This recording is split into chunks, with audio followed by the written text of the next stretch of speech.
이스라엘의 역사상 최악의 지도자, 이스라엘 역사상 최악의 지혜사장을 들라면 오늘 본문의 전후에 등장하는 홈리와 비느하스라는 사람입니다.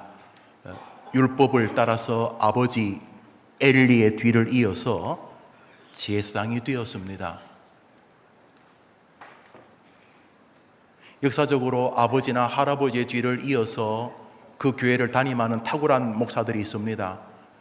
세계적인 최고의 목사로 불리워지고 모든 개혁교회의 영적인 지도자라고 알려지는 조나단 에드워드 같은 사람은 자신의 할아버지의 교회를 요즘으로 말하면 승계 혹은 세습을 했습니다만, 할아버지 되고는 비교도 할 수 없는 영미세계를 불지르는 1차 대각성 운동의 주역이 되었지요. 그러나 아버지가 탁월하다고 자식이 다 탁월한 건 아니지 않겠습니까? 이 엘리는 나이가 많아서 좀 영안이 흐려지긴 했지만은 사무엘의 등장 이전까지 이스라엘을 이끌던 탁월한 지도자임에 틀림이 없습니다만, 그 두 아들 홈리와 비느하스는 아버지 발바닥도 따라갈 수 없는 아주 악한 지도자들이었습니다. 이 둘은 절대로 제사장이 되면 안 될 인간들이었습니다만, 부모를 잘못 만났는지 잘 만났는지 그만 제사장이 되었습니다. 그 시절 블레셋과 이스라엘은 전투 중이었는데 블레셋이 밀어붙이자 이스라엘이 풍전등화 앞에 서게 되었습니다. 국민들, 장군들이 하나님의 힘을 입으려고 성소를 지키던 홈리와 비느하스를 찾아왔습니다. 제사장님, 나라가 풍전등합니다. 하나님께 좀 도움을 구해 주십시오 라고 말했더니 이 홈리와 비느하스, 이 인간 말종 같은 제사장 두 사람이 생뚱맞은 일을 합니다.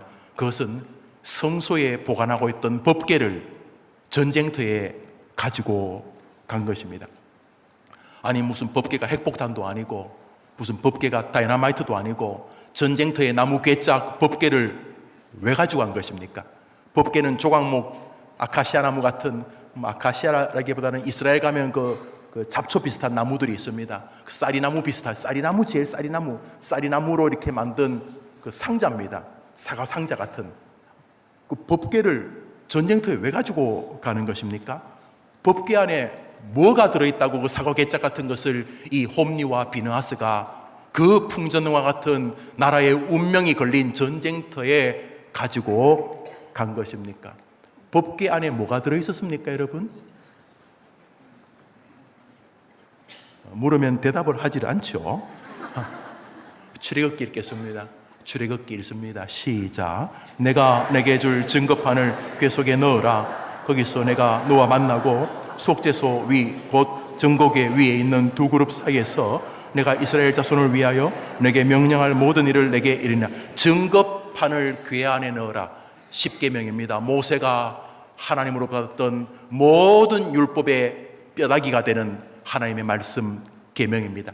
하나님의 말씀이 적힌 두 개의 비석이 바로 법궤 안에 있었고, 하나님은 그 말씀이 있는 법궤 위에서 너희들을 만나주겠다. 그래서 하나님이 모세를 만날 때 항상 모세는 법궤가 있는 성소 앞으로 갔고 여호수아는 그 주변을 맴돌면서 모세를 지켰다는 성경이 나오지 않습니까? 저기 내가 법궤 위에서 너를 만나주겠다. 법궤 안에 하나님의 말씀이 있었습니다.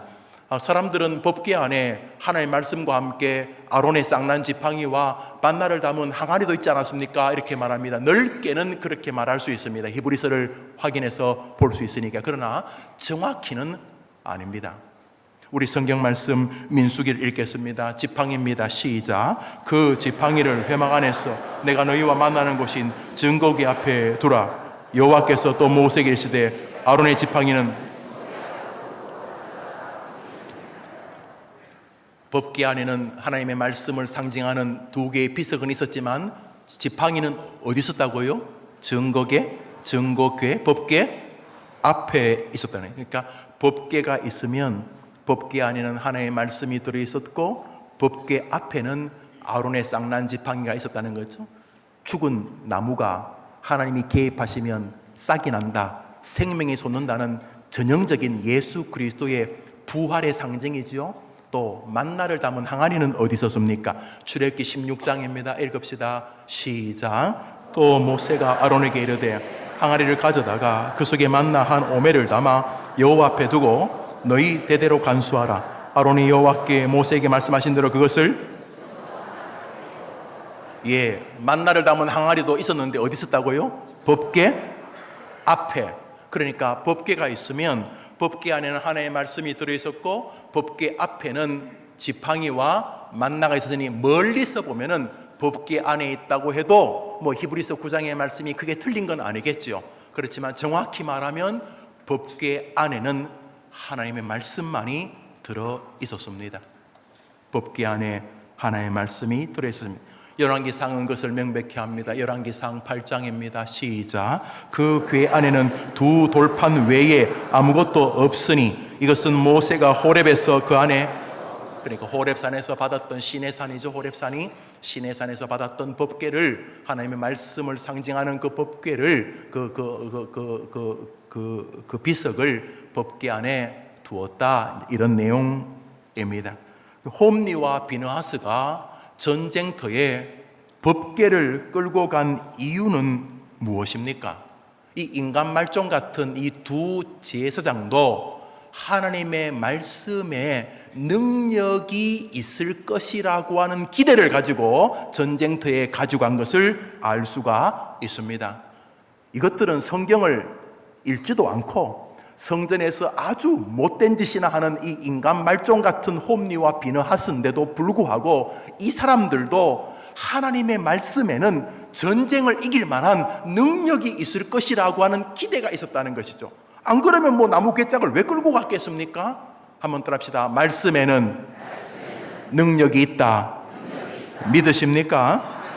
그렇게 이 두 사람이 법궤를 가지고 전쟁터에 가지고 왔습니다. 그러면 그 법궤 안에 있는 말씀이 능력을 발휘해서 이길 줄 알았습니다. 결과는 이렇습니다. 읽었던 본문, 오늘 설교의 본문이죠. 시작. 블레셋 사람들이 하나님의 궤를 빼앗아 가지고 에벤에셀에서부터 아스도 있으리나. 그러니까 블레셋 사람하고 전쟁하면서 법궤는 어떻게 됐습니까? 빼앗겨 버렸습니다. 법궤를 가져와서 법궤에서 갑자기만 빛이 나고 레이저 광선이 막 해하고 법궤에서 법궤 주변에 있는 사람들이 막 초토화되어지고 막 그럴 줄 알았는데 법궤 빼앗겨 버렸습니다.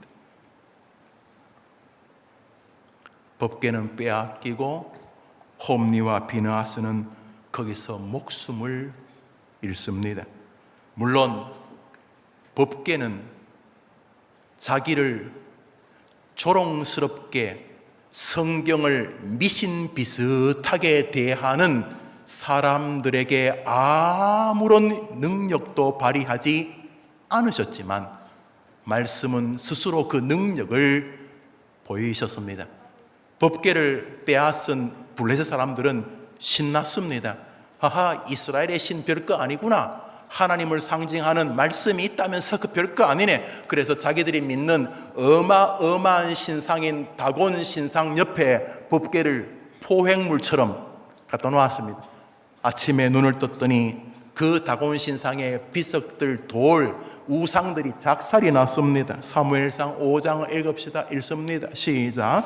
블레셋 사람들이 하나님의 궤를 가지고 다곤의 신전에 들어가서 다곤 곁에 두었더니 아수도 사람들이 이튿날 일찍 일어나 본즉 다곤이 여호와의 궤 앞에 엎드려져 그 얼굴이 땅에 닿은지라. 마치 그 돌 비석이, 그러니까 신상이죠, 다곤 우상 신상이 법궤 앞에 절하듯이 다 박살나고 팔다리 다 부러지고 난리가 났습니다.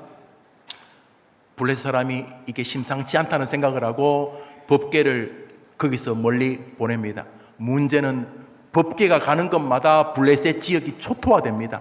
알지 못하는 병이 생겨서 블레셋 지역이 법궤를 가지고 가는 곳마다 작살이 나니까 나중에 아수도 사람들은 법궤를 블레셋 임금이 자기들 마을로 보낸다는 얘기 듣고 경기를 일으키면서 절규합니다. 왜 이스라엘의 궤를 우리에게로 보내느냐고 막 절규합니다. 결국 법궤를 블레셋 사람이 감당을 못합니다. 할 수 없이 암소에 실어서 이스라엘로 돌려보내는 장면이 성경에 나오는 걸 여러분이 기억하실 것입니다. 하나님의 말씀은 아무리 되먹지 않은 교인들이 우습게 여겨도 자기 스스로 권위를 지키고 계셨던 것입니다. 한편 하나님의 말씀을 신주단지 비슷하게, 하나님의 말씀을 마치 부적 비슷하게, 도깨비 방망이 비슷하게 대했던 홈리와 비느하스, 하나님의 말씀을 잘 이용해가지고 뭘 해보겠다는 사람들, 이렇게 결말이 났습니다. 사무엘서 4장입니다. 시작. 하나님의 괴는 빼앗겼고 법궤에 끌고 갔다가 법궤는 빼앗기고 둘은 목이 달아났습니다. 홈리와 비느하스는 죽임을 당하였더라. 왜 이런 일이 벌어졌습니까? 도대체 왜 이런 일이 이스라엘의 홈리와 비느하스에게 생긴 것입니까? 그것은 말씀을 그렇게 대하는 것이 아니기 때문입니다. 말씀을 대하는 마음의 자세가 하나님의 뜻과 달랐기 때문입니다. 우선 홈리와 비느하스가 대하는 하나님 말씀에 대한 접근이 그러다, 잘못되었다는 것을 우리는 성경에서 살펴볼 수 있습니다. 그러면 어떻게 하나님의 말씀, 이 성경을 대해야 합니까? 요즘은 성경책을 다 이렇게 집에 또 몇 권씩 있고, 또 휴대전화에도 앱을 깔아서 전천에서도 성경을 읽는 분들 제가 많이 봤습니다. 그럼 성경, 하나님의 말씀은 뭐 어떻게 대해야지 되는 것입니까? 우선 하나님의 말씀을 대할 때 우리는 성경을 대하는 태도가 신존재 앞에 있는 마음으로 대해야 한다는 것입니다. 그것은 마치 하나님을 대하듯이, 예수님을 대하듯이 성경을 대해야 한다는 것입니다. 개혁교회는 모든 것 위에 성경이 있습니다. 모든 교리 위에 성경이 있습니다. 그리스도가 누구신가? 하나님은 누구신가? 교회란 무엇인가? 성령이 무엇인가? 교리란 무엇인가? 이런 수많은 교리 앞에 개혁교회는 성경이란 무엇인가라는 교리가 있습니다. 하나님은 우리가 성경을 하나님처럼 대하기를 원하십니다. 한번 따라합시다. 하나님은 우리가 말씀을 하나님처럼 대하기를 원하십니다. 한번 더 합시다. 하나님은 우리가 성경을 예수님처럼 대하기를 원하십니다. 홈리와 비느하스처럼 어르고 달래가지고, 슬슬 어르고 달래가지고 전쟁터에 그저 도깨비 방망이처럼 알라딘의 마술 램프에 나오는 그 램판에 있는 진이 비슷하게 그 신을 잘 활용하려고 대하면 안 되고, 모든 권위자, 끝 그러면 심장마비로 그날 팍 죽어버리는, 끝 그러면 역사가 끝이 나버리는 전능자, 안 돼 그러면 모든 인간이 다 달려들어서 해도 안 되고, 내가 해줄게 그러면 모든 사람이 안 된다 그래도 되는 야훼, 우리의 구주 예수 그리스도를 대하듯이 성경을 대해야 하는데, 홈리와 비느하스는 성경을 전쟁의 도구로 생각을 했습니다. 자기들이 핸들링 할 수 있는 것처럼, 하나님의 말씀에 자기가 핸들링 당하는 게 아니고 성경을 자기가 이렇게 왔다 갔다 마음대로 할 수 있는 것처럼. 우리 성경 말씀 요한복음 1장입니다. 시작. 태초에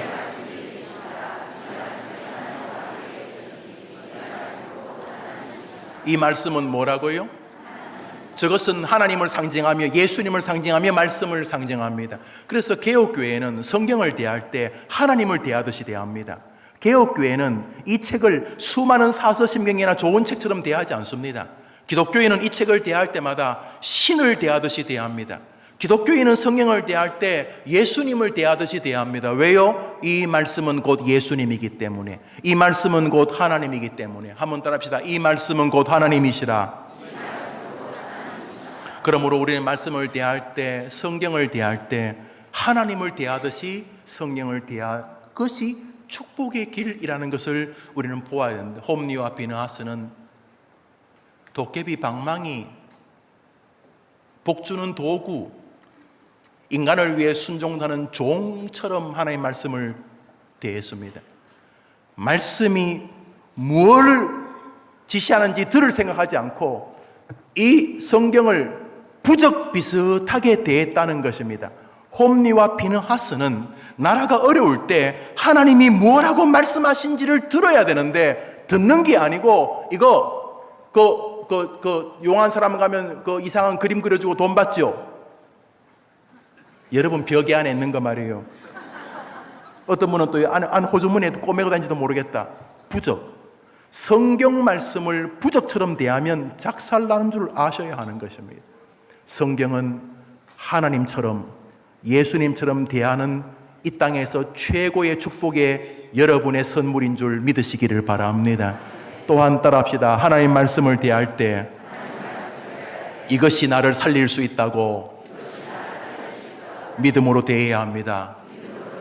여기 거의 죽은 사람 있죠. 지금 사실은 멀쩡하게 왔지만은 속은 거의 시체 같은 분 있잖아요.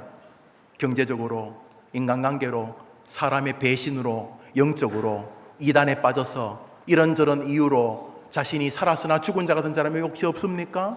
그때 여러분이 못 살아나시더라도 마음에는 한번 더 합시다. 성경은, 말씀은 나를 살릴 수 있다 라고 믿으면서 성경을 대해야 되는 줄 믿으시기를 바랍니다. 베드로가 말합니다. 베드로서를 읽읍시다. 시작. 너희가 거듭난 것이 썩어질 씨로 된 것이 아니요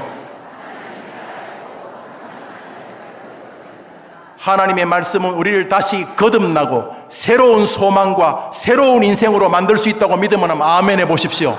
저 써놨잖아요. 하나님의 말씀은 너희를 지금까지 삶과는 비교도 안 되는 70까지 살았는데 이게 인생인가? 그런데 어느 70이 되는 어느 즈음에 하나님의 말씀을 듣는 순간 이후의 삶은 이전과는 비교도 안 되는 완전히 새롭게 살릴 수 있는 능력이 하나님의 말씀인 줄 믿으시기를 바랍니다. 홈리와 비나스는 성경을 그렇게 안 대했습니다. 장난처럼 대했습니다. 그러니 하루에 한 장도 안 읽는 것입니다. 설교 시간에 기꺼이 딴짓을 할 수 있는 것입니다. 그러나 이것이 나를 살릴 수 있다고 믿으면 오늘 이 시간은 승부를 거는 시간입니다. 저 부실한 목사를 통해서도 하나님이 말씀하실 줄 믿습니다. 이런 마음으로 예배를 들어옵니다. 성경을 펼 때 내가 신학을 한 것도 아니고, 신학을 해야지 성경을 읽는다는 건 누가 만든 것입니까? 신학 한 번도 안 했지만 역사상 최고의 설교자가 제 방에 있습니다. 제 방에 있다는 게 그림으로 있다는 거예요. 마틴 로이드 존스, 그는 의사였습니다. 신학교 근방도 안 갔습니다. 그러나 20세기 홀로 자유주의 신학을 막아낸 목사가 되었고, 찰스 헤돈 스펄전, 역사상 최고의 설교자, 이 두 사람은 신학교 근방도 안 갔습니다. 그렇지만 역사상 가장 탁월한 목사가 되었습니다. 영국에서 아직도 이 전통이 있습니다. 신학 공부를 안 했지만 회중들이 그를 목사의 자질이 있다고 믿으면 그를 안수할 수 있습니다. 그가 평소에 성경을 읽고 히브리어 헬라어를 공부하고 많은 독서를 가지고 하나님을 깊이 상고했다고 믿으면 노회가 열려서 그 사람의 삶을 점검합니다. 그리고 그 사람의 교리를 약 600개, 700개의 문안을 줘서 우리는 이런 것을 믿습니다. 당신의 신앙은 뭡니까? 자, 점검해서 그 교회가 그 사람이 우리를 지도할 목사의 자질이 있다고 믿으면 신학교 근방에 안 가도 영국 교회가 그를 불러서 안수합니다. 지금도 영국에는 그런 전통이 있습니다. 물론 우리나라에는 몇 가지 문제가 없는 건 아니지만은 여러분에게는 최고의 스승인 성령님이 여러분이 겸손하게 성경 펴면 해결해 주시려고, 해석해 주시려고 곁에 계신 줄 믿으시기를 바랍니다. 성경을 읽을 때 여러분은 성경을 하나님처럼 대해야 됩니다. 여러분이 성경을 잡지처럼 대하거나 지겨운 윤리 도덕책처럼 대하니까 하나님이 좋은 길을 열어주시지 않는 것입니다. 시간만 가고 늙어만 가는 것이죠. 성경을 대할 때 하나님처럼, 예수님처럼 대해야 합니다. 처럼이란 말도 빼도 됩니다. 성경을 대할 때 하나님을, 성경을 대할 때 예수님을 뵙듯이 대해야 합니다. 동시에 성경을 대할 때 우리는 이것이 나를 송두리째 살릴 수 있다는 것을 믿어야 합니다. 사업을 하든 직장을 다니든 병원을 하든 목사를 하든 돈을 벌든 택시 운전을 하든 무슨 직업을 가졌든 간에 이 말씀은 나를 송두리째 살려낼 수 있다고 믿으며 성경을 대하기를 축복합니다. 무엇보다 우리는 성경을 대할 때 마지막 날 이 성경에 의해서 내가 심판받을 줄 알고 심판자를 대하듯이 대해야 됩니다. 여러분이 지금 재판을 받으러 가는데 공교롭게 판사님 옆에 계십니다. 이제 이분이 그럴 일은 별로 없겠지만 지금 나는 죄수고 옆에 이제 판사님이 계십니다. 이분이 최종 결정을 하십니다. 자, 이분이 나의 모든 인생의 결정권을 쥐고 있다면 그 판사님을 대할 때 어떻게 대하겠습니까? 읍소, 정직, 떨림, 기도하는 마음, 여튼간에 생사의 이 박탈권이 이 사람에게 있다면 성경은 바로 말씀은 여러분의 인생의 결정권자입니다. 왜냐하면 여러분이 하늘에 가시면 이 말씀을 인격체로 볼 것이기 때문입니다. 요한계시록을 읽겠습니다. 시작. 또 내가 하늘을 열린 것을 보니 백마와 탄자가 있는데 그 이름은 충신이라 진실이라 그가 공의로 심판하며 싸우더라. 또 그가 피 뿌린 옷을 입었는데 그 이름은 하늘의 최종 결정권자, 모든 것을 이기는 왕자, 전능자, 장군이 계신데 그 이름은 뭐라고요? 하나님의, 크게 해봐요. 그 이름이 뭐라고요? 여러분은 하늘나라 가서 이 말씀이 여러분을 살리거나 여러분을 죽이는 것을 보실 것입니다. 요한계시록입니다.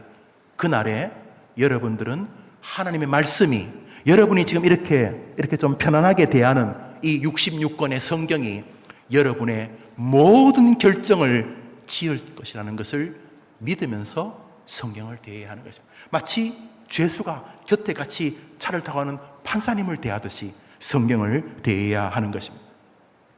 박근혜 대통령, 전 대통령 감옥에 넣은 것은 법입니다. 탄핵은 분명히 법이기 때문입니다. 노무현 대통령을 죽음으로 몰아넣은 것도 법입니다. 아내와 가족들이 뇌물을 받은 것으로 인해 가족들이 구속 직전까지 가게 되었던 거 우리가 다 알고 있습니다. 전직 대통령을 감옥에 넣거나 혹은 비참하게 스스로 목숨을 던지게 하는 모든 배후에 법이 있습니다. 법이 없었다면 아무것도 안 했을 것입니다. 이런 모든 법의 모태는 헌법입니다. 우리 국민들은 헌법의 지도 혹은 지배를 받습니다. 그래서 지금 대통령까지도 감옥에 넣을 수 있지 않습니까? 기독교의 헌법은 바로 하나님의 말씀입니다.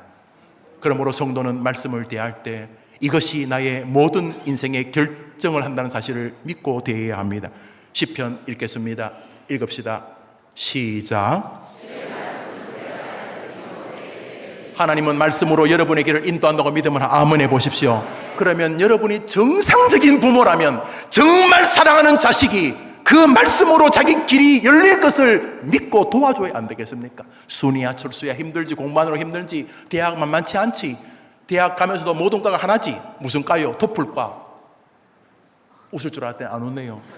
대한민국의 모든 과가 하나입니다. 하나. 토플과, 토익과. 모든 학생들이 다 토플 시험, 토익 시험 달려듭니다. 나쁜 건 아니죠. 좋은 것일 수도 아닐 수도 있지만 중요한 것은 토플, 토익으로 네 인생이 열리는 것이 아니라 주의 말씀이 너의 길을 인도하는 빛인 줄 믿으라. 이렇게 말하는 부모 되기를 축원합니다. 성경은 우리의 길만 인도하는 게 아닙니다. 성경은 오늘 싸워 이기려면 우리가 먹어야 사람이 먹어야 힘을 낼 거 아닙니까? 예레미야서 15장을 읽습니다. 읽읍시다. 시작. 만군의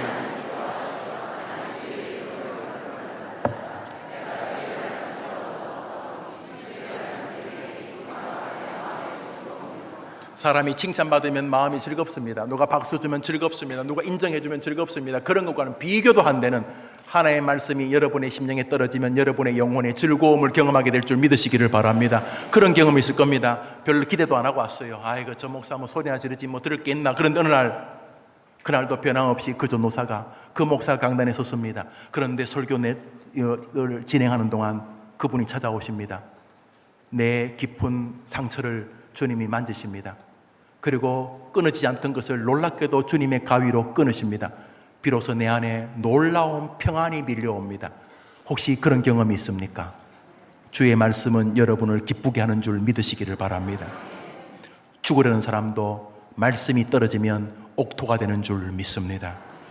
세상에 얼마나 영양실조 걸린 사람이 많습니까? 영적으로요. 그런데 하나님의 말씀은 우리를 다 살리는 영적인 약이 되는 것입니다.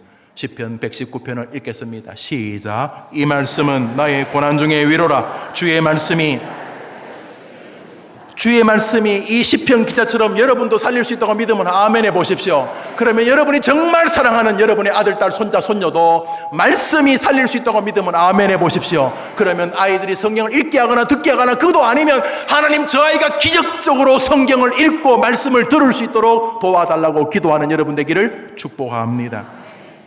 그런 면에서 기독교는 말씀의 종교입니다.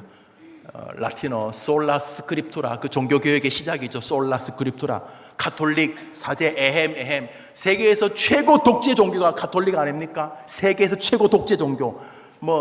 여러분, 가톨릭에서는요, 결정권자는 신부님밖에 안 계십니다. 교회 무슨 운영위원회도 있고, 또 수녀님도 계시지만, 죄송하지만 수녀님은 구도자입니다. 배우시는 분이고요. 도 닦는 분들이고요. 교회 결정권자는 신부님 한 분뿐입니다. 그리고 모든 것은 추기경들이 모여서 결정합니다. 그리고 최종 결정은 교황께서 하십니다. 완벽한 독재 아닙니까? 완벽한 독재. 가톨릭을 독재라는 사람 별로 없지요. 예. 가톨릭이 장점이 있고 그렇지만 개혁교회는 어딘가 문제가 생겼다. 설교하는 사람의 권위가 필요한 것은 인정되지만은 어딘가 문제가 생겼다. 포프라고 하는 교황 어딘가 문제가 생겼다. 그래서 그들이 한 게 뭡니까? 종교의 구호가 뭡니까? 오직 성경으로. 할렐루야. 그러므로 개혁교회는 모든 권위 위에 성경이 있습니다. 목사, 교황, 그 누구도 따라올 수 없는 솔라 스크립투라. 그런데 성경을 안 읽습니다. 설교 시간의 태도들을 보면 너무너무 놀랍기 짝이 없는 것이, 목사부터 더 기가 막힌 목사는 지가 설교하면서도 하나님이 역사할 것을 믿지 않습니다. 무슨 일이 벌어지겠습니까? 해림교회가 말씀의 교회로 더욱 인도해 주시기를 축복합니다. 그러면 동의합니다. 하나님의 말씀이 그런 권위가 있고 이 홈리와 비느하스처럼 성경을 대하면 안 된다는 거 제가 알겠는데, 구체적으로 뭘 어떻게 하라는 말입니까?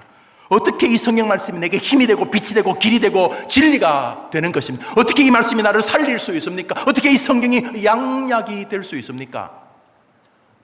우리 신조로 고백하죠. 웨스트민스터 소유리 문답 89번을 읽겠습니다. 우리 문제부터 읽어볼까요? 제가 문제 읽을 테니 여러분 답해 보십시오. 웨스트민스터 소유리 문답 제89번. 말씀이 어떻게 구원을 위하여 효력 있게 됩니까? 시작.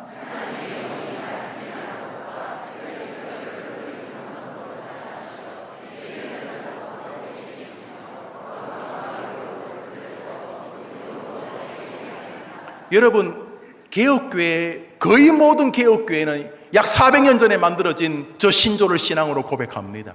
어떻게 말씀이 우리에게 효력이 됩니까? 그 말씀을 한번 더 합시다. 말씀은 낭독과 설교를 통해서 우리에게 힘이 된다. 믿으십니까? 안 믿으면 개혁교회가 아니죠. 다시 말하겠습니다. 하나님의 말씀은 낭독, 읽고 묵상하는 걸 말합니다. 성경을 읽고 묵상하는 것과 설교를 통해서 말씀은 우리에게 길과 빛과 생명과 힘이 되는 줄 믿습니다. 성경 말씀 시편입니다. 시작. 복 있는 사람은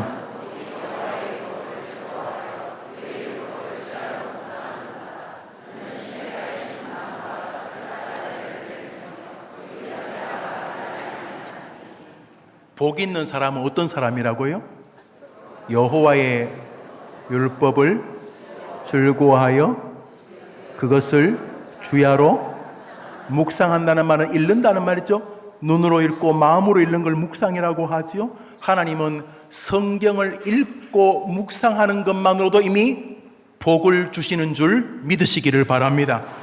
이상한 복 자꾸 이야기하지 마시고, 저기 시편 관문 네 복 받고 싶으냐? 무슨 이런 복 저런 복, 복 이야기하면 또 경기를 일으키는 기복신앙이 그런 소리 하지 말고, 우선 복을 받고 싶다면 그게 영적이든 육적이든 너희들 생각하는 복이 무엇이든지 간에 여호와의 말씀을 읽고 그 말씀을 묵상하는 것부터 시작하면 복의 근원인 하나님이 말씀 때문에 여러분에게 은혜 주실 줄 믿으면 아멘 해보십시오. 한번 따라합시다. 성경 읽겠습니다. 성경 묵상하며 살겠습니다. 고백하면 아멘 해보십시오. 이것이 성경이 내게 빛과 길과 진리와 힘이 된다는 의미라는 것이죠. 두 번째로 들음입니다. 로마서 10장을 읽습니다. 시작. 믿음은 어디서 난다고요? 그러므로 여러분, 듣는 것을 절대로 소홀히 하면 안 됩니다. 설교의 홍수시대입니다. 예, 방송만 틀면 설교가 나옵니다. 얼마나 설교들이 많은지 모릅니다. 그렇지만 조심스러운 표현이지만 우리 시대 설교는 뭔가 크게 문제가 있습니다. 개혁교회에서 이런 한국교회처럼 설교한 적이 드물기 때문입니다. 성경을 읽고 성경을 설교하지 않는 교회들이 많아지고 있습니다. 아마 교인들이 그런 걸 원하나 봅니다. 예와 만담, 그러나 도박 같은 일입니다. 제가 꼭 그렇다는 뜻은 아니겠지만 저는 몸부림칩니다. 성경을 왜 읽는 것입니까? 설교는 도대체 무엇입니까? 교인들에게 한 주를 살만한 세상 재미난 이야기를 하는 것이 설교입니까? 여러분, 그런 이야기 들으러 오시는 것입니까? 이 시대에 수많은 기독교 방송이 있지만은 위태하다는 것을 저는 교회사를 공부한 목사로서 부정할 수가 없습니다. 설교는 엠마오로 가는 두 제자에게 주님이 하셨던 바로 그것입니다. 제자들이 말합니다. 주께서 우리에게 말씀을 풀어주실 때에 우리의 가슴이 뜨겁지 아니하더냐. 해림교회가 말씀이 설교되는 교회, 목사와 교역자들 교회 되기를 여러분이 기도해 주시기를 바랍니다. 외치는 자 많건만은 생명수는 말라서라. 두렵지만 홍수시대에 먹을 것이 더 마실 물이 더 없는 것처럼 우리 시대의 이 설교의 홍수시대에 진정한 설교라고 하는 것은 정말로 찾기가 어려운 시절이 된 것은 아닌가, 이런 깊은 고민을 하게 됩니다. 하나님이 해림교회에서 늘 말씀해 주시기를 간절히 소원합니다. 그러므로 오늘 웨스트민스터 신조에 의하면 성경을 낭독하는 것과 설교가 말씀이 우리의 삶에 힘이 되는 원천이라는 교리를 우리는 그대로 봤습니다. 결국 한마디로 말하면 이겁시다 합시다. 한번 더 합시다. 말씀을 읽고 말씀을 들으라. 여러분 해봅시다. 시작. 이것이 홈리와 비나스가 했어야 될 일입니다. 그런데 이 두 인간은 말씀을 읽거나 말씀을 듣지 않습니다. 그들은 말씀을 부적처럼 들고 다닙니다. 그는 주일날 교회 갈 때 가방처럼 들고 갈 액세서리지 그들은 성경을 읽지 않습니다. 그들은 설교로 내 인생의 길이 뒤집어진다고 믿지 않습니다. 한편 설교 가지고 뭐 인생이 뒤집어지겠어. 내가 교회 짬밥이 몇십 년인데 내가 설교 들은 것에도 몇백 편이야. 아닙니다. 오늘 여러분이 마음을 온전하게 여시면 한편의 설교가 여러분의 인생과 여러분이 만나지도 못한 여러분의 후손들까지 바꿀 수 있는 줄 믿으시기를 바랍니다. 성령을 대할 때 우리는 하나님처럼 대해야 하는 것입니다. 이제 그러면 묻게 됩니다. 그러면 좋습니다. 성경을 읽고 듣는 것이 중요하다고 하면 어떻게 읽고 들어야 합니까? 웨스트민스터 소유리 문답 90번이 그것을 묻습니다. 제가 질문할 때는 여러분이 읽어보시기를 바랍니다. 답하시기를 바랍니다. 하나의 말씀을 어떻게 읽고 들어야 효력 있게 됩니까? 시작. 부지런함과 준비와 기도로서 나아가야 하며 믿음과 사랑으로 그 말씀을 받아들여 우리의 마음에 새기며 우리의 생활에서 이를 실천해야 합니다. 웨스트민스터 신조는 성경을 읽거나 설교를 들을 때 8단계를 가지고 읽고 들으라고 말합니다. 우리 노란가만 읽어볼까요? 시작. 부지런함과 준비와 기도와 믿음과 사랑과 받아들임과 마음의 새김과 실천함으로 읽고 들어야 합니다. 저것을 풀어놓았습니다. 첫 번째로 부지런함입니다. 부지런함 읽어봅시다. 시작. 날마다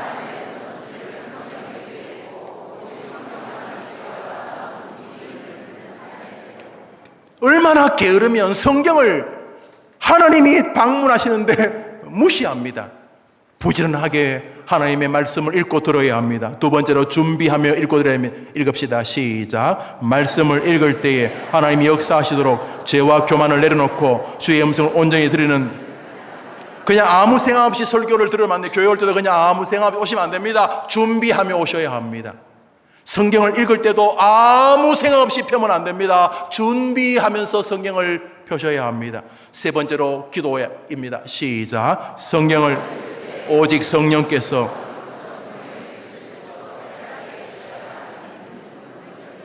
성경 읽을 때 하나님 말씀으로 내게 빛을 비추어 주옵소서. 설교를 들을 때 주님 저 목사를 통해서 내게 빛으로 임재해 주시옵소서. 기도의 자세로 성경을 읽고 들으라고 웨스트민스터 신조가 우리에게 가르치고 있습니다. 네 번째로 믿음으로 읽고 들어야 됩니다. 시작. 말씀이 완전한 진리요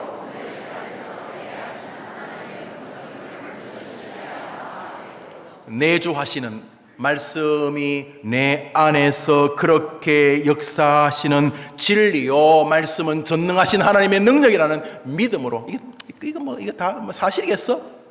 끝이 난 것입니다. 하나님의 말씀을 들을 때도 마찬가지입니다. 믿음입니다. 다섯 번째로 사랑의 태도입니다. 읽읍시다. 시작. 형식이나 짜증이 아닌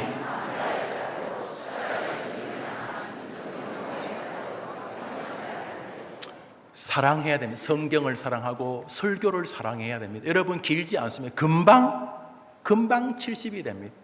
우리 기증하시는 우리 정현수 지사님하고 대화하면서 아이고 세월이 빨리 갔어. 벌써 내가 87이야. 우리 두 분이 우리 권사님하고 그 60년 70년 전에 사범대학에서 둘이 만나셨는데 그때 눈이 맞은 건 아니고 둘이 그래서 서로 교직 생활 하시면서 같이 동창이시랑 이야기 들으면서 어째 그래 세월이 갔어요. 아유 빨리 갔어요. 예, 금방 갈 겁니다. 부디 사랑할 것으로 부족함이 없는 하나님의 말씀을 사랑하다가 여러분의 고향에 도착하게 되기를 축원합니다. 여섯 번째로 받아들임의 자세로 성경을 대해야 됩니다. 시작. 말씀이 온전히 이해될 때나 이해가 되지 아니할 때에도, 여러분 우리의 지식이 얼마나 된다고 성경을 다 이해하겠습니까? 이해될 때도 아멘, 이해가 안 돼도 하나님이 옳습니다. 일곱 번째는 마음의 새김입니다. 시작.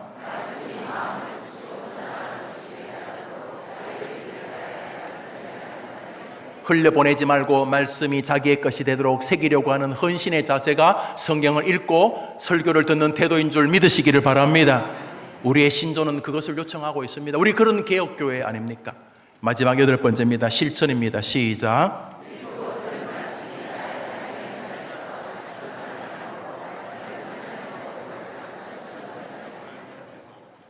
우리 해림교회가 이렇게 말씀하고 살다가 여러분의 생명을 거두시고 주님이 부르실 때 미소 지으면서 주의 말씀 붙들고 하늘로 승천하게 되기를 축원합니다. 기독교는 이렇게 말씀의 종교입니다. 그러므로 말씀을 소홀히 하면서 믿음 생활을 잘하는 것은 불가능한 것입니다. 그런 면에서 우리 시대는 거의 광대들의 줄타기처럼 신앙생활을 합니다. 성경을 대하는 태도는 처참하기 짝이 없는데 그는 교회에서 믿음 좋은 목사요, 믿음 좋은 성도라고 불리워질 수 있기 때문입니다. 위태하기 짝이 없는 일입니다. 2000년 기독교 개혁사에서 발견되지 않은, 물론 형식적인 기독교인들의 선배들은 많지만 여러분이 그들 중에 한 사람이 되고 싶습니까? 남은 생활 동안 내가 글자를 읽을 수 있는 이유는 성경을 읽으라는 이유라고 생각하시고, 아직까지 살아있는 이유는 설교를 듣고 다른 사람에게 설교자가 되라는 뜻인 줄 알고 믿음의 백성들 되기를 축원합니다. 그래서 사도 바울이 에베소 교회 성도들과 만나서 헤어지면서 눈물로 호소하는 장면이 있습니다. 사도행전 20장을 읽읍시다. 시작. 지금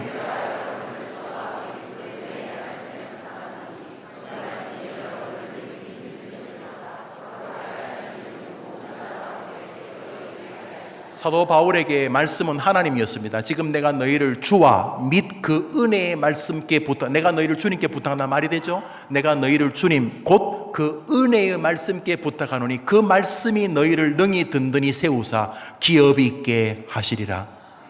바울의 정신에게는 말씀이 하나님이었습니다. 여러분에게 말씀이 있습니다. 지금 북한에서 성경 가지고 있으면 감옥 가거나 죽여버립니다. 지구상에서 최소한 2억 5천에서 4억 정도는 성경책이 발각되면 손 잘립니다.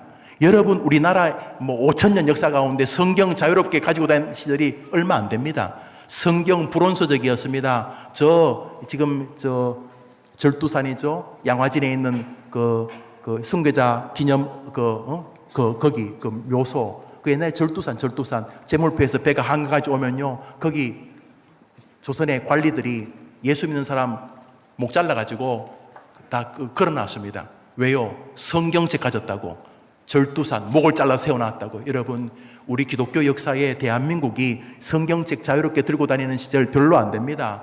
불과 100여 년 정도밖에 안 됩니다. 어느 날 다시 막힐지도 모릅니다. 하나님의 귀한 선물, 하나님의 말씀을 소중히 대하는 여러분 되기를 바랍니다.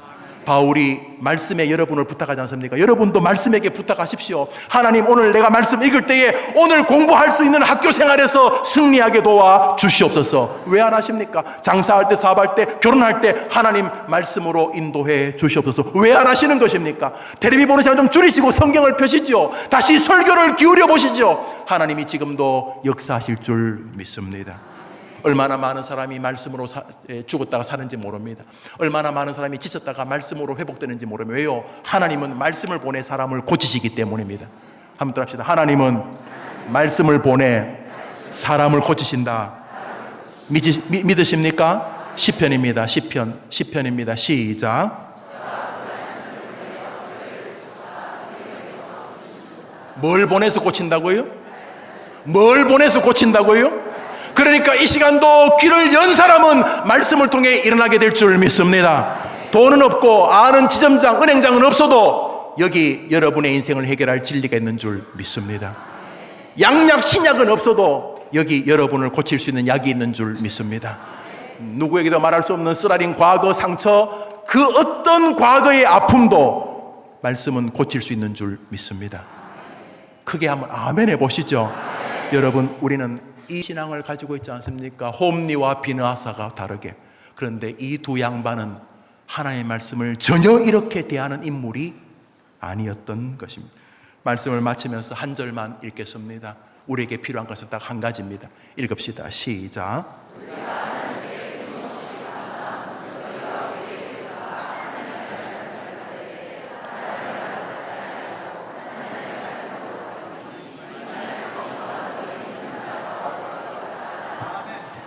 성경을 대할 때 제발 사람이 쓴 책으로만 대하지 마십시오.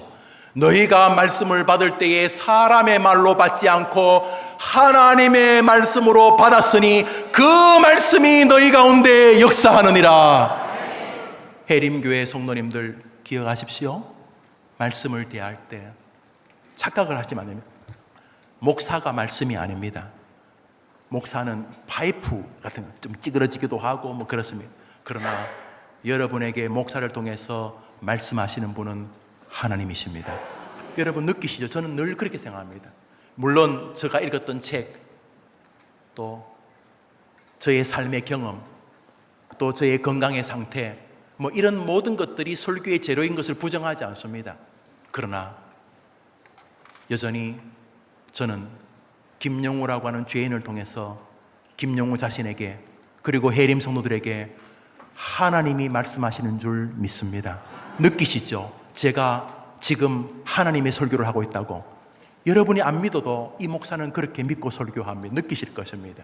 여러분들도 성경을 대할 때, 설교를 대할 때 그런 자세를 견지하면 짧은 생애가 축복이 되는 줄 믿으시기를 바랍니다. 우리 한자 하나 볼까요? 한자. 모를 줄 알았더니 한글이 나와버리고 깡이네요. 읽어봅시다. 시작. 100가지 질문, 1000가지 질문이 있어도 답은 한 가지입니다. 성경인 줄 믿습니다. 성경에 길이 있다고 믿으면 한번 아멘 해보십시오. 우리 찬송 한 장 하겠습니다. 204장 우리 불렀던 찬송인데요, 1절만 한번 해보겠습니다. 이번 주부터 날조합시다. 성경 읽읍시다. 주의 말씀 듣고서 주의 말씀을 각서 위에 펴라고 우리는 하나님의 말씀을 믿습니다. 비가 오고 물 나며 바람 부딪혀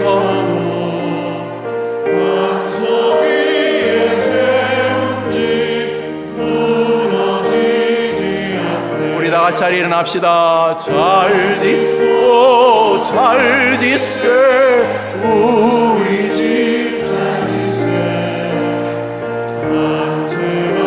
말씀으로 우리 인생을 세웁시다.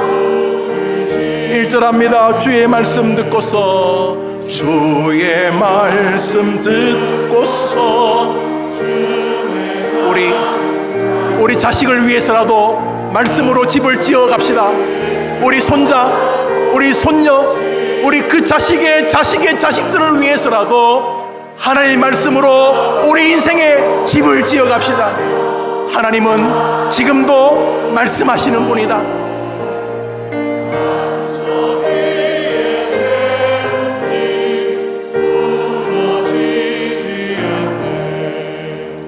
잘 짓고 잘 짓세 우리 집 잘 짓세 만세 만성 위에다 우리 집 잘 짓세. 할렐루야. 여러분, 이제 한 5개월 남짓 남았나요? 우리 4개월 좀 남았나요?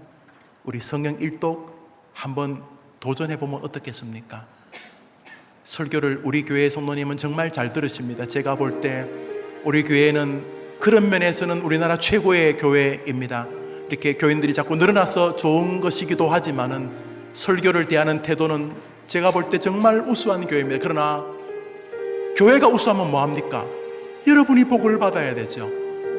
여러분이 혹시 목사가 되먹지 못해서 허술하기 짝이 없는 설교를 하더라도 목사를 통해서 하나님의 말씀 한다고 믿고 말씀을 대하면 목사는 망해도 여러분은 복받을 줄 믿으시기 바랍니다. 그래서 부디 말씀의 사람으로 살다가 하늘나라 가시게 되기를 바랍니다. 결심하십시오. 말씀 대하는 태도를 금방 신조에서 보았지요. 말씀으로 살아가게 도와달라고 한번 기도합니다. 여기 길이 있는데 어디 가서 헤매십니까? 길이 안 보인다? 여기 길이 있습니다. 인간이 싫다? 여기 길이 있습니다. 돈이 없다고? 여기 길이 있습니다. 앞길이 안 보인다? 여기 길이 있습니다. 하나님, 말씀의 사람이 되게 해 주옵소서. 우리 30초만 같이 한번 다 같이 눈을 감고 통성으로 기도합시다. 하나님 아버지 감사합니다. 고맙습니다. 주의 말씀 듣고서 준행하는 자는 반석 위에 세운 남은 생에 꼭 그렇게 되도록 주님, 우리 모든 성도들, 그들과 그의 자녀들 축복해 주옵소서.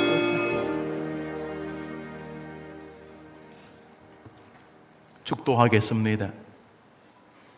여호와는 내게 복을 주시고 너를 지키시기를 원하며 여호와는 그의 얼굴을 내게 비추사 은혜 베푸시기를 원하며 여호와는 그 얼굴을 내게로 향하여 드사 평강 주시기를 원하노라.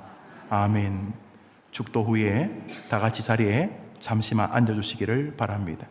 구주 예수님의 은혜와 하나님의 사랑과 성령의 위로하심과 교통하심과 축복하심이